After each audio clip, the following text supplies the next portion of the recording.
Hello, everyone. Welcome back to Sports Time HQ. I am your host, Fernando, and joining me today is two very great people today. We got Keith, my co-host. Follow him all over social media at SwampDonkey_90. And then we got the former cornerback for the Pittsburgh Steelers, who also works at CBS. It's Bryant McFadden. Bryant, how are you doing today?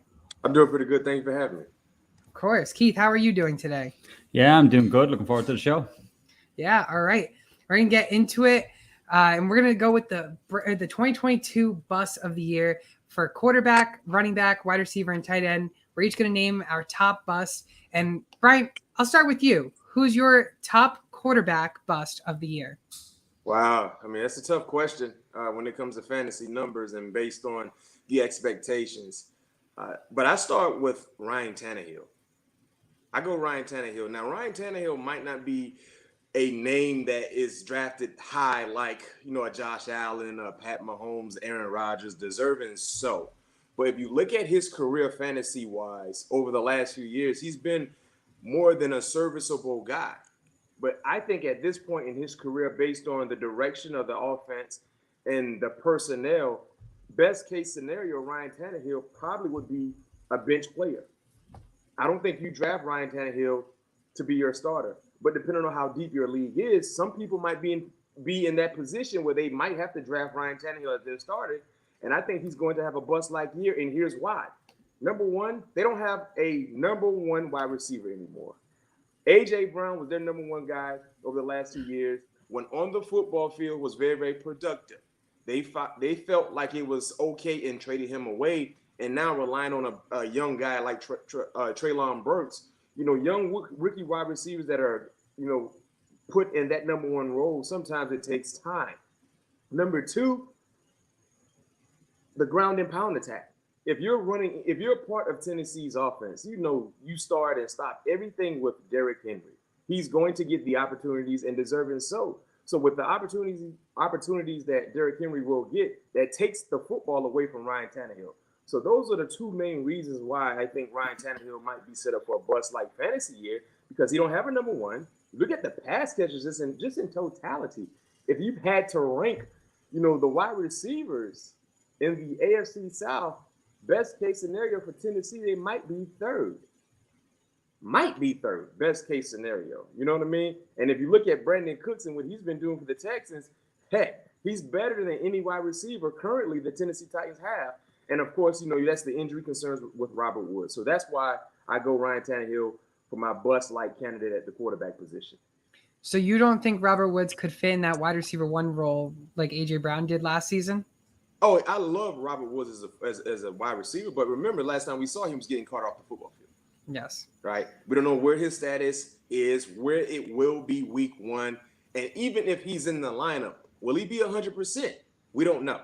And the unknown can be very, very scary in the reality side of things, football-wise. And, of course, fantasy-related as well. Yeah. I'm in on this as well. I don't think Tannehill is, like, if you're in a QB1 league, you're not looking at Ryan Tannehill, let's be honest. Superflex, maybe as your superflex guy, or a guy you can put in on certain weeks, but it's a run first offense. Once Derrick Henry is there, that's the way it is. You're just going to have probably maybe boom weeks here and there with connections to Robert Woods. But yeah, I'm in on this one too. I think Tannehill's a bust this year. Yeah, and I'll completely agree. He's being drafted as a QB 18 in one QB leagues. So technically he could be totally undrafted in one quarterback leagues. Like Keith said, Superflex leagues, he probably will be drafted. But Tannehill losing A.J. Brown, getting Robert Woods, Treylon Burks, I don't really see much of a progress that he can do. I don't see him jumping up the table to top 12 quarterback, top 15 quarterback. And I completely agree with Brian. I mean, you don't see Tannehill going up there anytime soon. No. So, but let's go into our second bust for quarterbacks. And Keith, let's go with you. My bust for quarterback is Justin Fields. I mean, okay, he has the rushing upside, but what are the Bears doing? They didn't give him anything really. Outside of Darnell Mooney, they got nothing else there at wide receiver. Cole Kmet might help at tight end, but they haven't got a lot. I was looking at PFF O-line rankings this week, and they're ranked 31. So Justin Fields will probably have to use his legs to escape trouble more times and actually have, schemed up runs and stuff like that. So I'm not big on him. I mean, maybe as a third quarterback in a Superflex league for bench weeks that you can plug and play against weaker teams, and hopefully he has that upside with the rushing game. But I think he's going to be a bust again. I think he's going to be on his ass more times because the line just won't hold up and he won't be able to run away quick enough.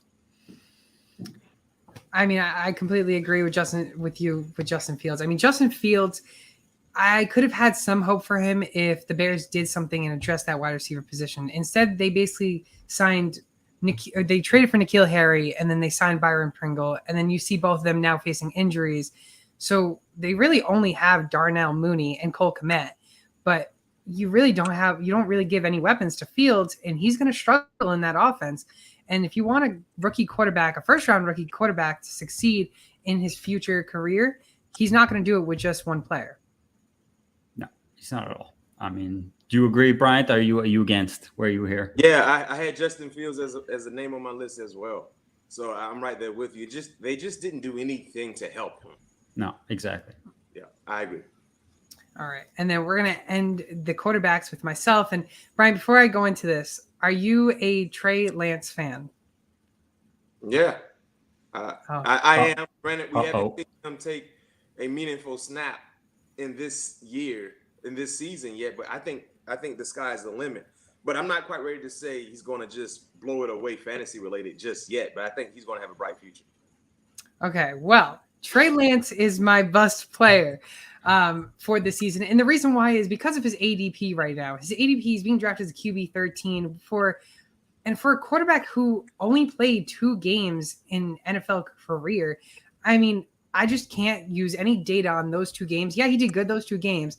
He averaged 19.82 points at both those games on average. I just don't know if I trust him just yet. And I think his price is too rich for me. And I think with so many people so in love with Trey Lance, they're drafting him so high that they're going to get more upset with him if he does not produce at all anywhere of the top QB 13 numbers. I mean, if you look at what's going around him, you got Carr and Cousins that are going around him. And in all honesty, I'd rather have Carr and Cousins both over Trey Lance. I mean, their strength schedule right now is right now in the middle of the pack. For QB being drafted there, it's not proven yet. And I'm willing to stay away from him and have other people like Bryant or Keith take him away from me because I definitely will not draft him. Bryant, I'll let you take this one. He knows where I am with Trey Lance, so I'll let you take this one. The thing about Trey Lance, he's athletic, right? He's actually a better thrower of the football than I thought. And his play caller is one of the best in the game, Kyle Shanahan.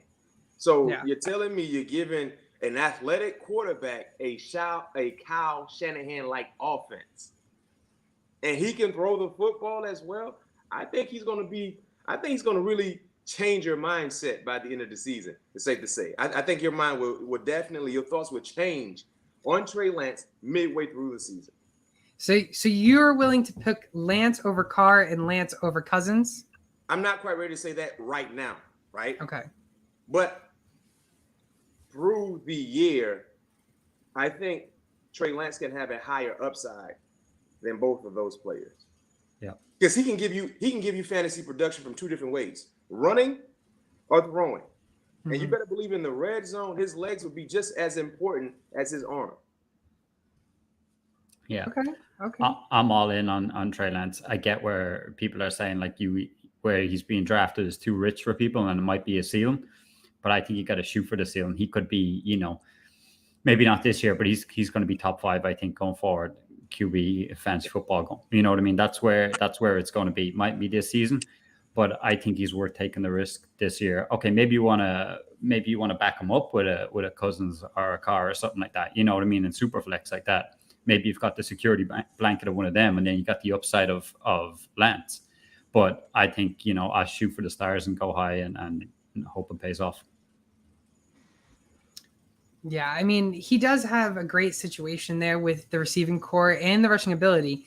So do you guys think he could be the next Jalen Hurts type of fantasy player? For sure. Oh, no question. Yeah.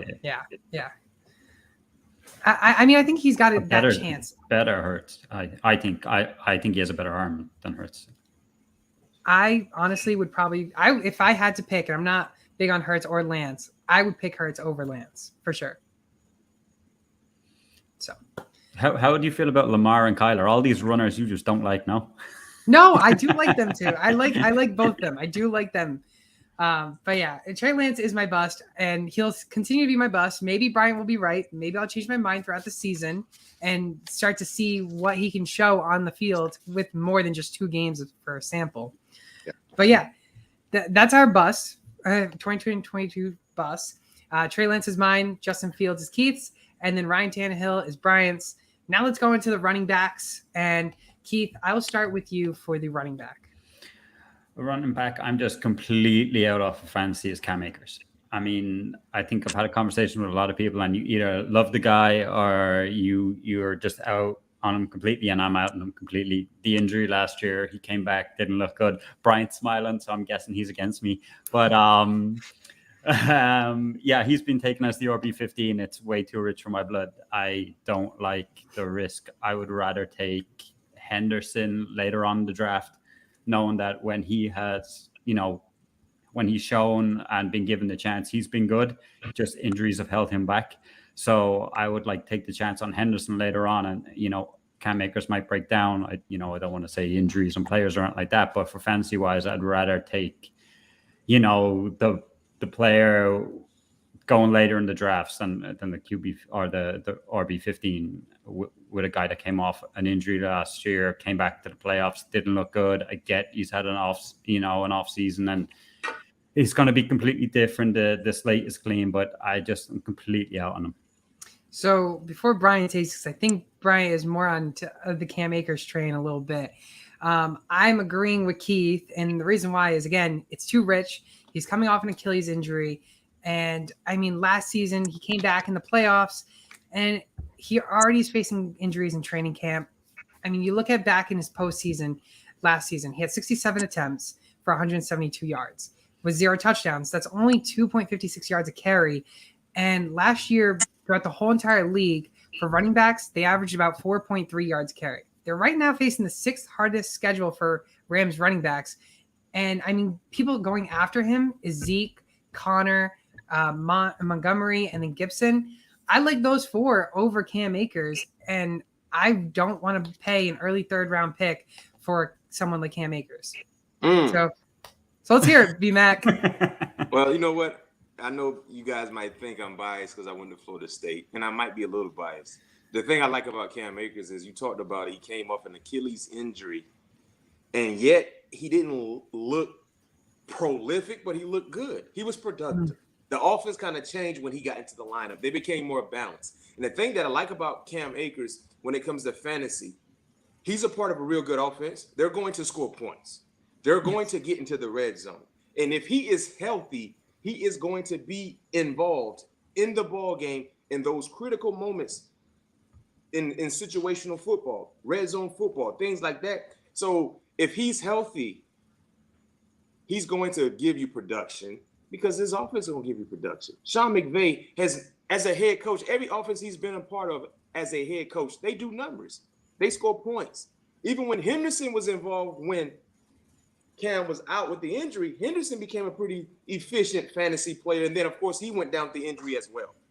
So it's about just being healthy for me. With Cam Akers, I think being back in the lineup a full year removed from that Achilles injury will do wonders for him and definitely show you guys he's a beast of a fantasy runner. So you're not scared with his soft tissue injury that he faced in training camp at all? No. Unless we hear otherwise right now, I'm not. Okay. All right. Interesting. All right. You're the first person that we've had on the show that's on board with Cam Akers. Everybody's been out. Yeah. So, I mean, I agree with Keith. You don't, but maybe you'll agree with my next guy. So my next guy, he likes barking in New York for the Giants, and that's Saquon Barkley. He's being drafted right now as the RB12. All right. Pick number 19. He's basically coming at the end of round 2. He's not had a 1,000-yard season since 2019 when he finished as an RB10. Faced injuries the last 2 seasons. He's on a terrible offense. I mean, I don't know if any of you saw the videos today about Kenny Galladay, but Kenny Galladay didn't look like he was running routes correctly like Wandale Robinson was. But they're currently facing the 8th hardest schedule for the Giants running backs this season. And the news came out that Barkley is expected to have a huge workload in 2022. But is this going to cause another injury is the question, because we've seen running backs who take big workloads come down with an injury because of how much they have in their workload. Maybe it may not. Maybe he'll be back to his rookie and second year season, but I just don't like where he's going right now. If it was maybe the 4th round, 5th round, maybe I would give it a chance, but I'm not a Barkley believer. I was the first 2 seasons, but his injuries have really put a toll on me valuing him a lot. Yeah, no arguments for me. I agree. There we go. There we go. Yeah, I mean, last year the guy I was completely out on was Saquon. This year, I was coming more around to it because early on where he was being drafted in the 3rd and 4th round, now it's up to the 2nd round. And I'm like, you can't take that chance with the injuries. You know what I mean? That could be your number 1 running back on your team. And there's a high chance of him getting injured, and he's on a bad offense. So yeah. Out. Yeah, I'm out as well. Well, my guy, I don't know if you guys will agree with me or not, but I'm going Ezekiel Elliott. Oh, I gotta leave. I'm going All right, let's hear it. Ezekiel Elliott, and the reason why is he probably will be drafted in the 1st round. Mm-hmm. But it's hard for me to take a running back in the 1st round where I know he's going to split carries. Fernando, you just talked about Saquon Barkley, and what they're saying is he's going to get a large workload. They're not going to give Ezekiel Elliott a large workload. I think if he can get those said opportunities, no question, he's going to go off. But right now, Zeke is not in the same neighborhood when you talk about featured running backs like a Derrick Henry, like a Christian McCaffrey, like a Dalvin Cook, like a Alvin Kamara. He's not in that neighborhood anymore. Tony Pollard has stole fantasy opportunities away from Ezekiel Elliott. And that's not a good thing when you look at where Ezekiel Elliott is in his career age-wise and some of the injuries he's had to deal with. So me personally, taking a 1st round flyer on a guy who will split time is something that I'm a bit concerned of. And not to mention, Tony Pollard has become like the 3rd down back in that offense. Mm-hmm. And we know 3rd downs are very, very important, especially for a running back. You know, when you look at the value of running backs, you look for guys who can give you production running the football, but also give you production when it comes to catching the passes as well. Tony Pollard is that guy. So that's my concern about Ezekiel Elliott. He had a real good year last year, pretty good year, dealt with injuries, of course. He played basically the whole year, hurt over 1,000 yards, I think 10 rushing touchdowns. But this year, I mean, Tony Pollard is going to get a lot of opportunities. So would you rather have Zeke or Cam Akers? That's a tough one. They're both going right around the same value right now. Zeke's going RB16 and Cam Akers is going RB15. I think I would say Cam Akers. No. If they're both healthy, I think I go Cam Akers. I mean, I'm concerned about Ezekiel Elliott. He's at that stage in his career where the trajectory is not going the same direction. It's not upward anymore. It's kind of a little stagnant. Yeah. That's my concern. Yeah. So Cam Akers, I'm sorry, if he's healthy, his trajectory is upward. Yep. So that's what I look at. So Keith may know that the past couple seasons I've been all out on Zeke because he's being drafted in the 1st round, and I don't want to pay a 1st round pick for Zeke. But like you said, with the age wise, he's 27. I mean, dynasty value, it's time to sell him while he's hot still. And 27, you kind of see running backs start to fall off. We've seen it in many running backs in the past, but he still has finished in the top 10 almost every single season in his career for fantasy. And being drafted as the RB16, I absolutely love that because he's never finished over RB13 in any year that he's played. Yeah, I do know Tony Pollard is going to take into his snap percentage and carry percentage and everything like that. But I still think this is Zeke's offense. Pollard's going to eat into it a little bit. But I still think Zeke could still finish as a top 10, top 12 running back And I think where his ADP is, I, for the first time, am willing to draft Zeke.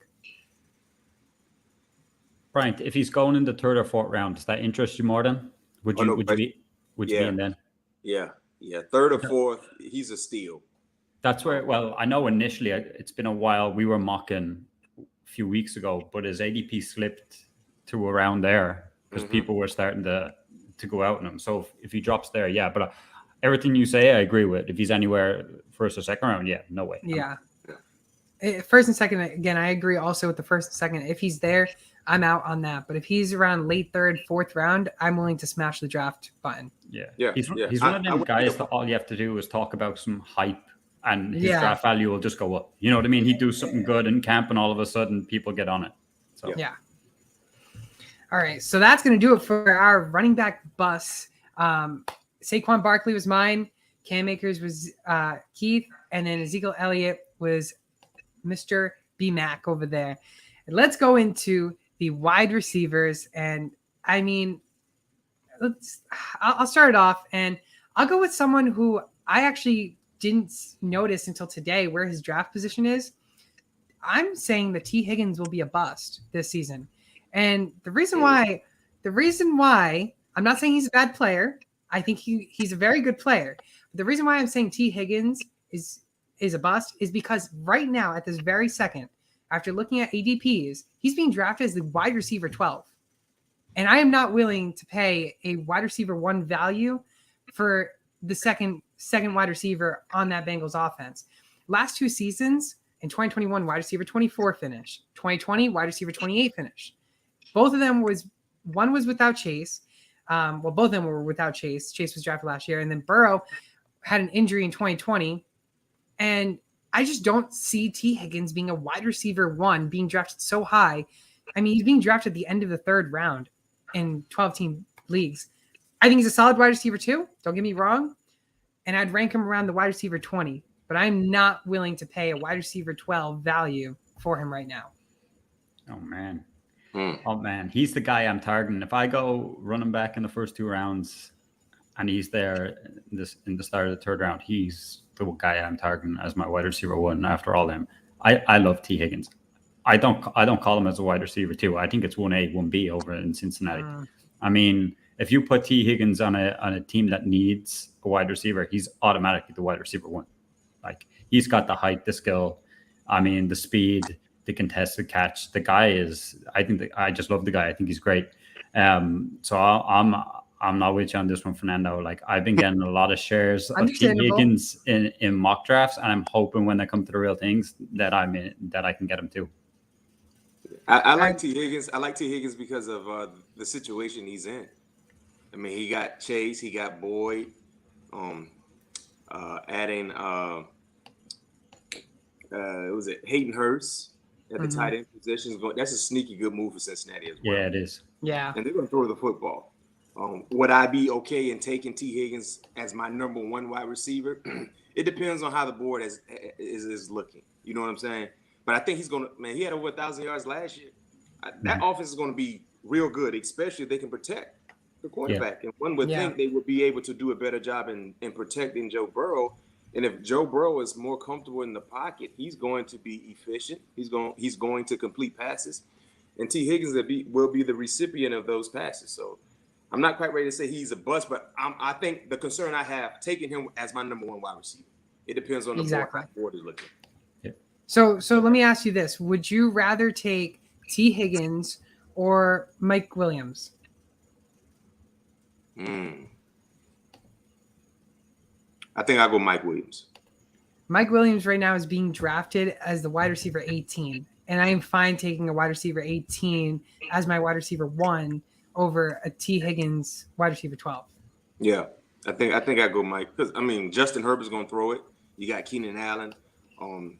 Yeah, I think I go. Now, my concern about Mike Williams is, he's dealt with little injuries here and there throughout his career. Yeah. So the durability could be a point of concern, but I think he's going to have a huge year as well. Yeah. Okay.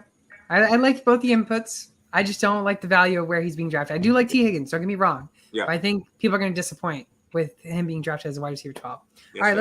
let's go with B-Mac. What's yours? Well, my guy is unbelievable talented guy. That's DK Metcalf. I'm Wow. going DK Metcalf I like it. as a potential bust. Not because who he is as a player, but who will be getting him the football. DK Metcalf is a wide receiver one. Book it in any league, right? But most wide receiver ones that are drafted as a fantasy owner's number one wide receiver, they have a quarterback that could be considered a number one quarterback getting them the football. We look at some of the top wide receivers in the National Football League fantasy-wise, right? You can look at Stephon Diggs. You can look at Devontae. You can look at, when DeAndre Hopkins is in the lineup. You look at some of the reliable pass catchers. They got guys that can get them the football. Even with Tyreek Hill. You trust Tyreek Hill and Tua Tagovailoa more so than Drew Lock or Geno Smith right now. So that's my concern. Who will get him the football in a high rate where he can be productive? That's the thing. So I'm going DK just from alone the quarterback concerns. And I completely agree with you on the quarterback concerns. I love DK Metcalf, but here's the problem. It's QB concerns. Can they get the ball? We've seen Drew Lock. We've seen how he played. Geno Smith, is he going to be able to do it? We don't know. He's up there in age, and he's also a rusher, and he could get some rushing yards. Now, let me ask you this. If Jimmy Garoppolo gets traded there, does that all change for your analysis on DK? I feel more comfortable. Yes. I would, if Jimmy Garoppolo is healthy. He had surgery on his throwing shoulder. But if he's healthy, look at the year that Debo had, not running the football, but as a wide receiver. Yeah. And George Kittle as well, right? So if he is healthy, I would feel okay with that. But right now, just seeing the quarterback situation, when you take a guy like DK, you're taking him like as your number one. He's a number one wide receiver. You know what I mean? And when you take number one wide receivers, you take them under the understanding they got a quarterback that you trust. He's being drafted right now as the wide receiver 19, one wide receiver ahead of Mike Williams. Yeah. Keith, any input? Yeah, since I'm the Seahawk here. So DK was on my list, and I'm the Seahawk fan. So he was the guy one of the guys I was going to talk about. But yeah, I'm out on DK, wide receiver 19. I have to watch Geno or Drew Lock every game for 17 games. I'm going to have a great year this year. But yeah, the Seahawks aren't going to be any good. DK, I'd be very surprised if he gets anywhere near 1,000 yards this year, and he won't do much for people's fantasy teams. Yeah. All right, let's finish it off, Keith. Who's your wide receiver bust? I don't know if people like this, but it's AJ Brown from where he's being drafted as the wide receiver 9. There's a lot of mouths to feed there. You got Devontae Smith, Dallas Goedert, all the guys they use in the backfield, Miles Sanders, Kenny Gainwell, and Hurts is going to run. So I just don't see how he will return the wide receiver 9 value. I like AJ Brown. I like the talent, but he's just too high for me, way too high. And that's kind of only my big reason with him. If he falls back towards wide receiver 15, say, or even where DK is, I'm all in. But as the wide receiver 9 right now, I just can't do it. Yeah, I'll say I completely agree with you. We've talked about it in the past. AJ Brown being there, the wide receiver 9. I just don't like it. I don't like drafting him at a wide receiver 9, early 3rd round pick. He's a solid wide receiver, maybe high upside wide receiver 2. I just don't know how he's going to do in that offense. I'm willing to take Mike Evans over AJ Brown, Keenan Allen over AJ Brown, Michael Pittman over AJ Brown, and DJ Moore or AJ Brown. I don't know about those two. I'd probably stay away from both of those. But those 3 I would pick over AJ Brown, who are all 3 of them going after AJ Brown. I think the thing about AJ Brown is this. When you actually see him in the flow of the offense and how they're going to use him, you might change your mind. Mm-hmm. They're going to feature him. Number one, when it comes to NFL, just the reality side of things, they feature the money. They spent a lot of money on AJ Brown. That's an investment. Yeah. So they're going to show the football world they made the right decision in paying him the type of money it paid him. So I think A.J. Brown's going to have a real good year. Now, he's dealt with injuries as well, little minor injuries here and there. But when he's on the football field, you can't deny who he is as a wide receiver. And if we believe Jalen Hurts would take the necessary steps to be a better quarterback, he will do so throwing the football to A.J. Brown. So you think A.J. Brown finishes as a top 10 wide receiver this year? Mm-hmm. Mm-hmm. Okay. They got. Yeah. Look at it like this. Devontae Smith had almost 1,000 yards last year and 5 touchdowns, just basically doing it by himself. With the Greg Wards of the world and Jalen Ragers, JJ. And Dallas Goedert. I like Dallas Goedert. I think he's going to have a huge year. Now you throw A.J. Brown into that. You got to pick your poison. I think he can finish at the end of the season as a top 10 wide receiver. I think so. I can see him as a top 17, top 16, but I don't know if I can see him right in the top 10. I don't know. So. We're going to have to see. We need to have a conversation after the season. Yeah, we're going to have to come back and go through all this on who really was right on these. But for wide receivers, I mean, we got T. Higgins for myself. We got DK Metcalf for Keith. And we got, DK Metcalf for B-Mac. And then we got A.J. Brown for Keith. Sorry, mixing up the people over here. So let's go into the tight ends. B-Mac, we'll finish the tight ends off with you, starting first.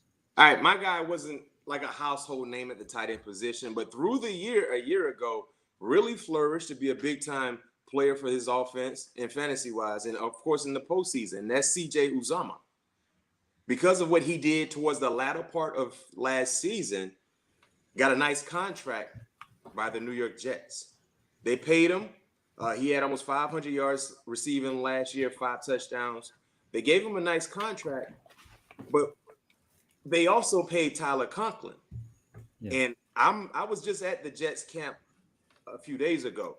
Tyler Conklin has really been balling.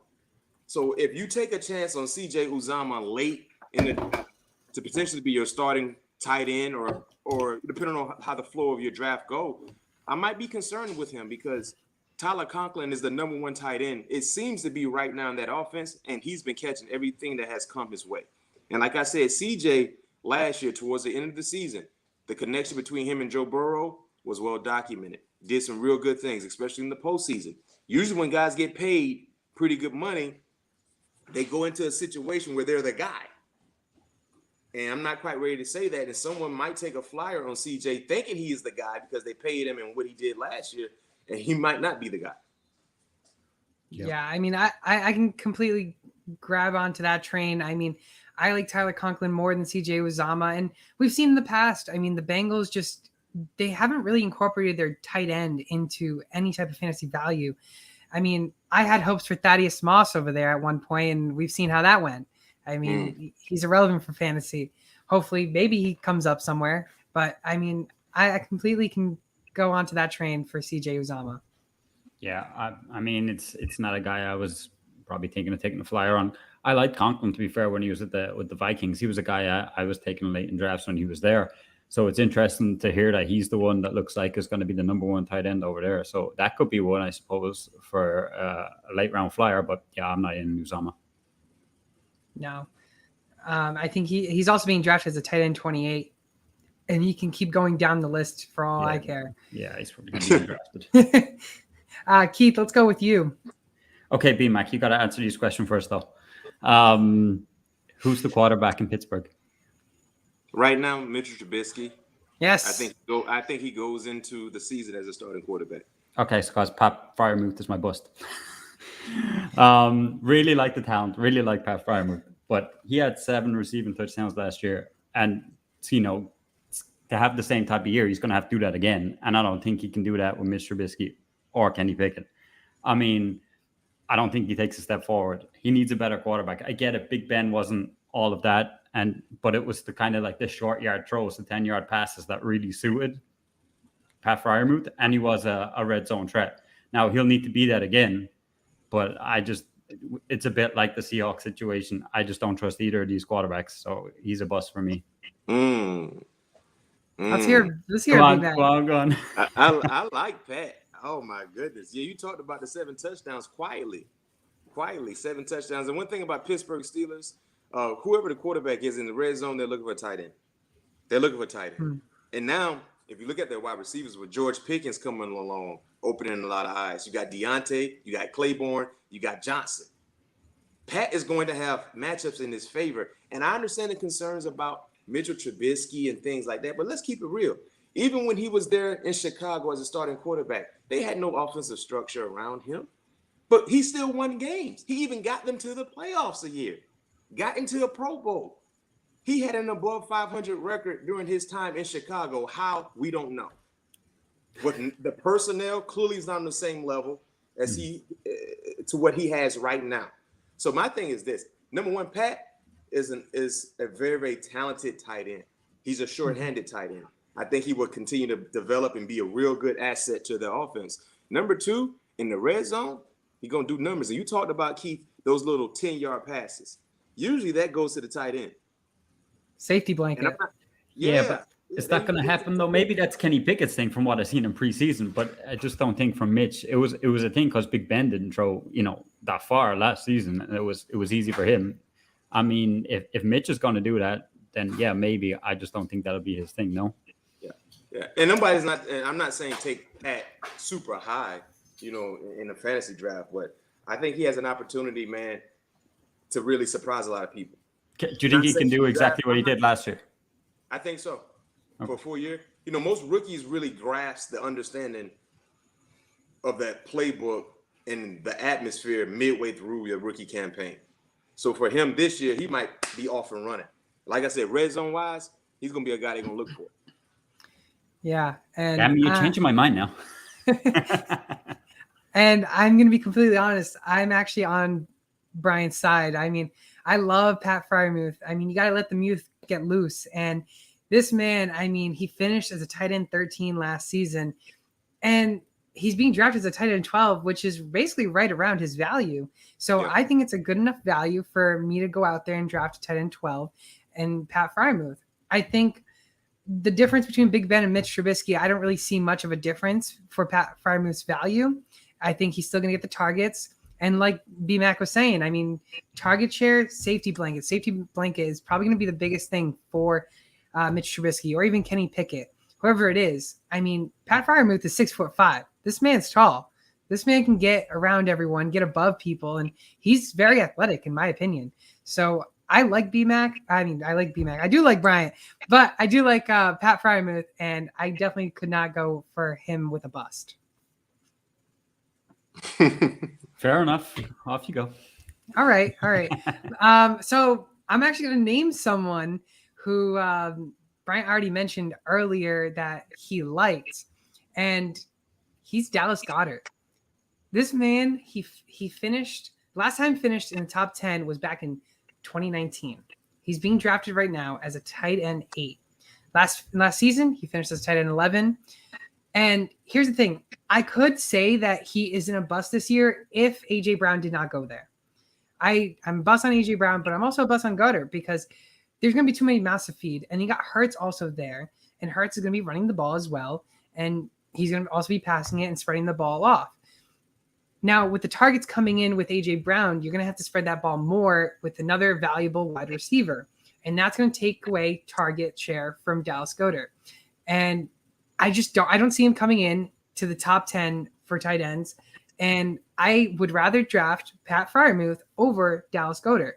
Dallas Goedert and the tight ends for the Eagles, they have the 7th hardest schedule for tight ends over there. And I'm not willing to jump on that trade for Dallas Goedert. I know B-Mac might. So let's hear it. You didn't see the first drive with the starters last week against the Jets? That's all preseason. Yeah, but that's just a trailer to what the movie gonna look like during the regular season.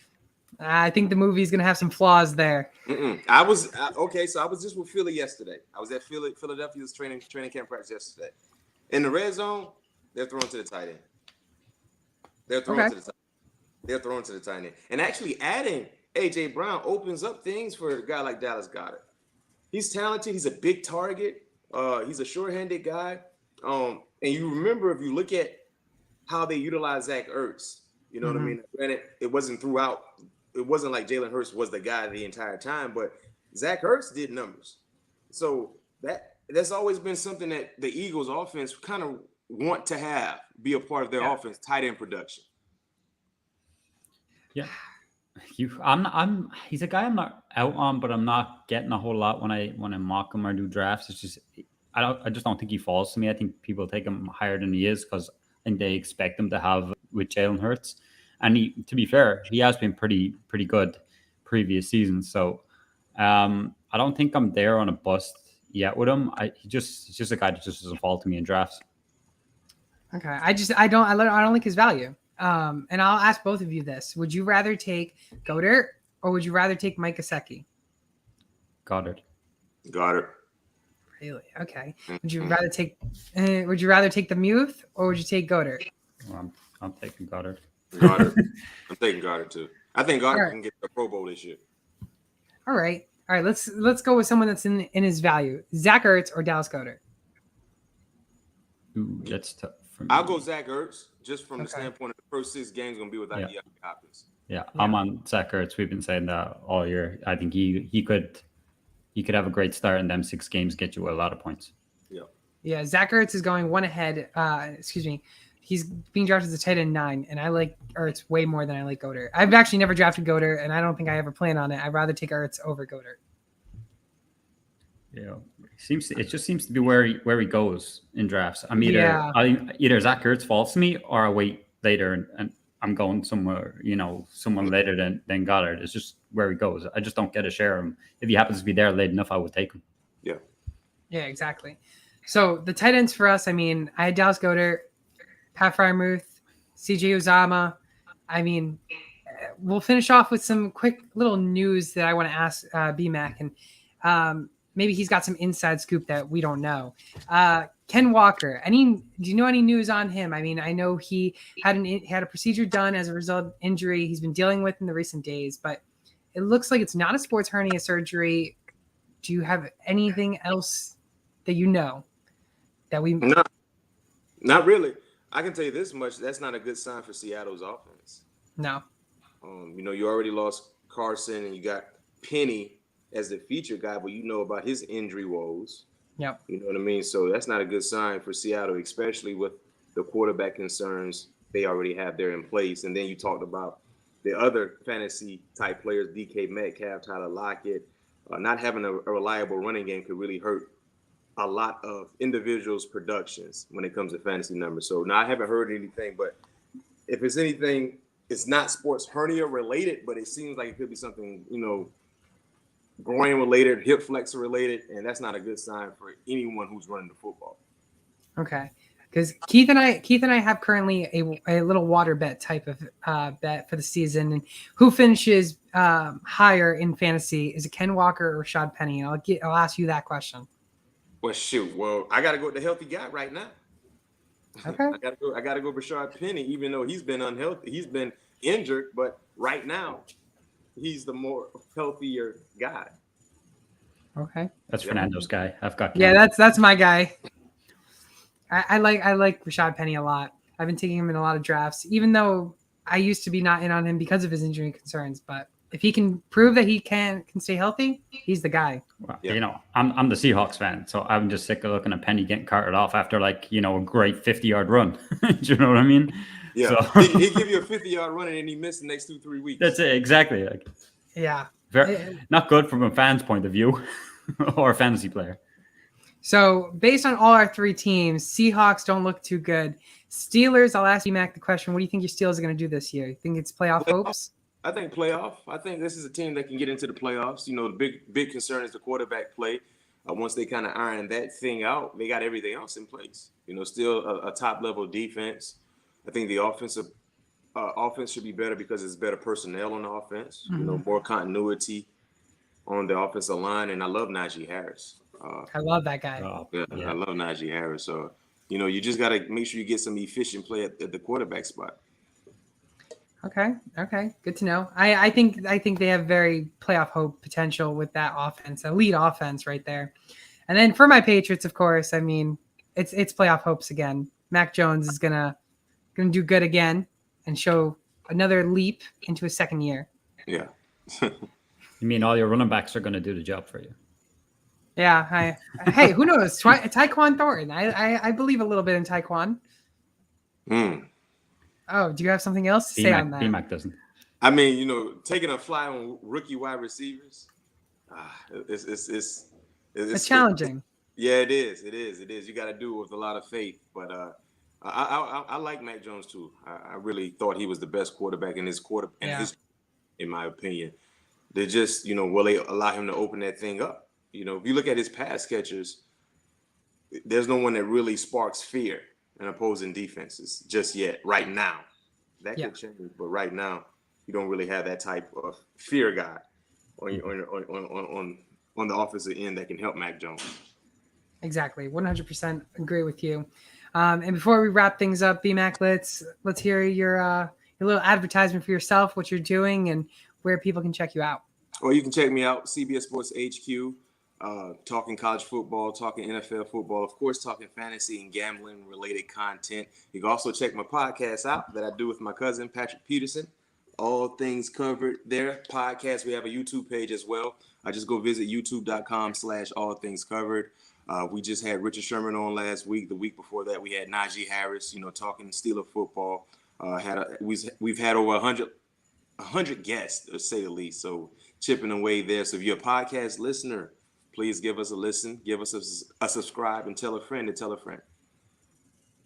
Amazing. Well, be sure to check him out all over. Maybe he can get someone that's not so famous on his show, aka me. I'll throw some input there. But yeah, once again, make sure you use SportsTime HQ on Underdog Fantasy, and they'll match your first deposit up to $100. It's great to use Underdog Fantasy, get some good cash, make some good sports betting. As BMAC says, he does some gambling over there.